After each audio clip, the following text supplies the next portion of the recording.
Athletes often live highly publicized lives during the Olympics, but rarely do we hear about their lives once they step off the podium. Now, in her first book, Olympian Krista Galoin is trying to break that silence.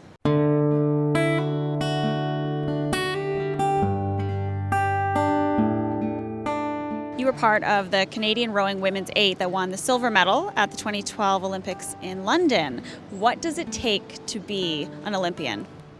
Pretty simply, a lot of passion and perseverance. You need to love what you're doing, and I found that with rowing. And then you also need to persevere when it's not that easy and when things get hard. And I know that every athlete has those two key ingredients to compete at the highest level.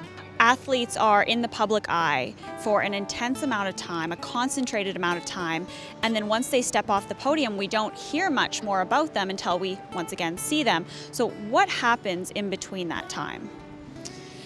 Yeah. I kind of, as I was finishing, I wanted to write because of this exactly. It's like, where do our athletes go? If they don't stay in the public eye, then where are they going? Are they struggling? Are they finding their way easily?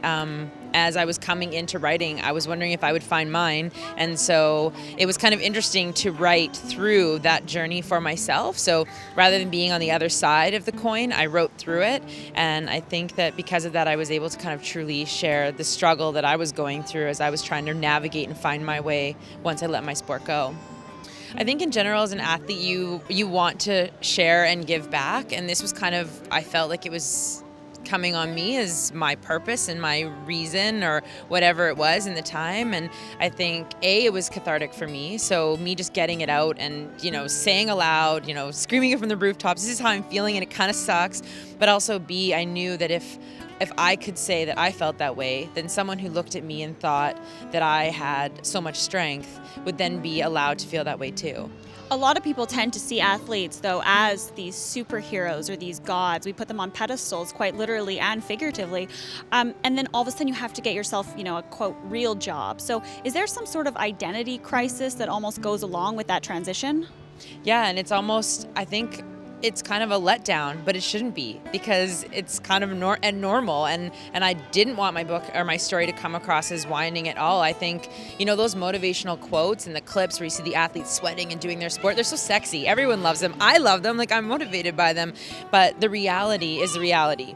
And it's not all rainbows and sunshine, and we all have to work, and being an amateur athlete isn't where you make the big bucks either. So I had to transition and I had to figure out a way to rebrand myself and come up with a career, just like everyone else, but just after a really kind of funky, crazy life experience.